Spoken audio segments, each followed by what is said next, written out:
All right, let's dive right in because today's explainer is, well, it's unlike anything we've covered before.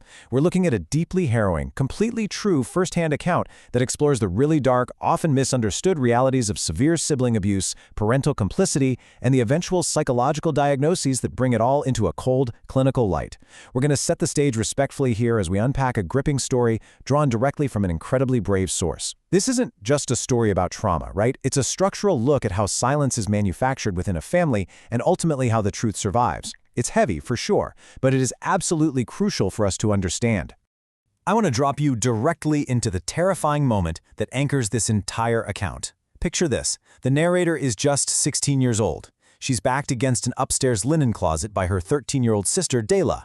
And Dayla is holding a serrated steak knife pressed directly into the soft part under the narrator's jaw. Dayla looks at her and says, "I've been thinking about how I would do it. I want to watch your eyes when you stop." But you know what the most chilling detail from our source material is? It isn't just those words. It's that Dayla was smiling. The narrator describes it as the exact way a kid smiles when they get a present they actually wanted. Now you might be wondering, what does the narrator do in response to this immediate lethal threat? Scream? Fight back? No, she doesn't do any of that. As Dayla presses harder and a thin, warm line of blood runs down into the collar of her shirt, she stands perfectly still, and in complete silence, she simply counts the floral pattern on the wallpaper. Think about that for a second. That level of dissociation, that frozen state, that doesn't happen overnight. It's a deeply conditioned survival response. Our source notes she had already learned by then that moving only made things worse. Which leads us to part 1, a history of hidden abuse and the escalation of violence. To really understand why a 16-year-old girl wouldn't make a single sound with a knife to her throat, we have to look at the relentless timeline of violence that defined her childhood.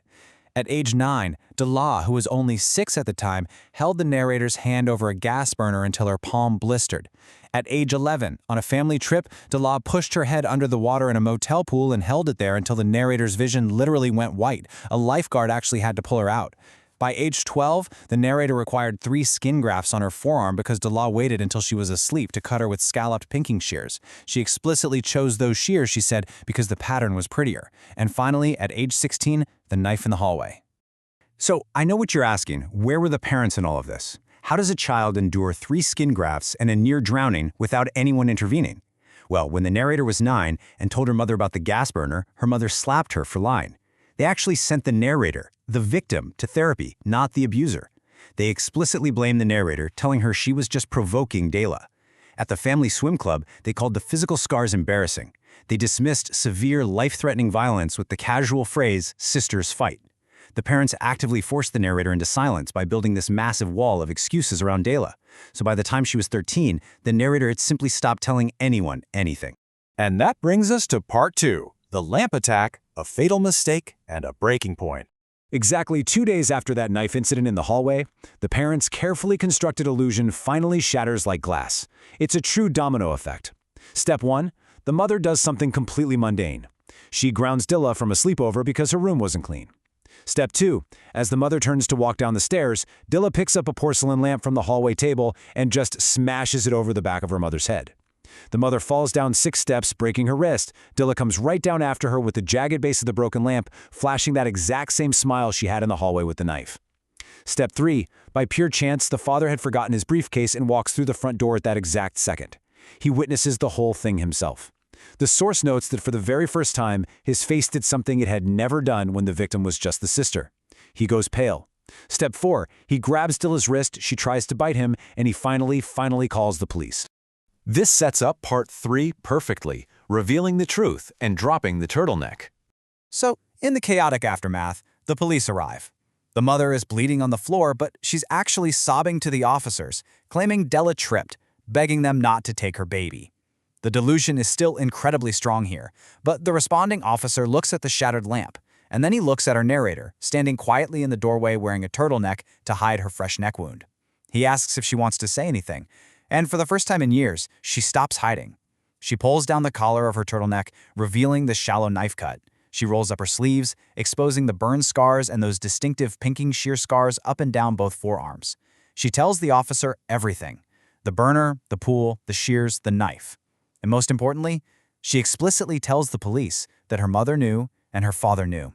The officer writes every single word down. Let's move on to part 4, diagnosis and the aftermath, the psychological explanation. Della was taken out of the house that very night in handcuffs sized for a child and committed to an adolescent psychiatric facility. She was diagnosed with conduct disorder and later, as an adult, antisocial personality disorder.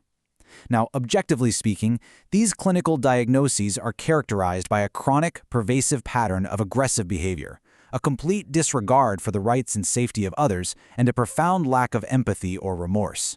It puts things into context, right?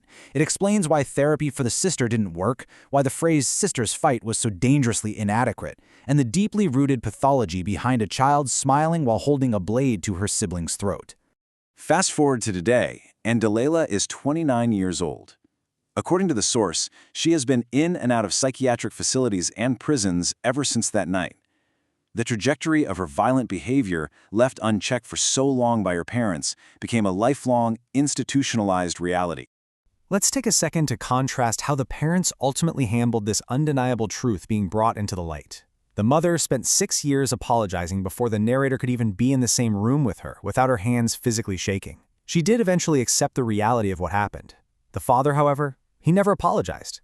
He died 4 years ago without ever making amends. The narrator established incredibly strict boundaries for her own mental health, making the incredibly tough yet necessary decision to completely skip her father's funeral. Her mother sought with her afterward and told her she understood. To wrap up today's explainer, let's look at where the narrator is right now. She is a mother herself to a 4-year-old daughter, a daughter who has never met her aunt and never will. The narrator notes that the scars on her arms have faded to thin silver lines that her little girl traces with her finger. Right now, she tells her daughter she just fell, but she promises that one day she'll tell her the truth, just not yet.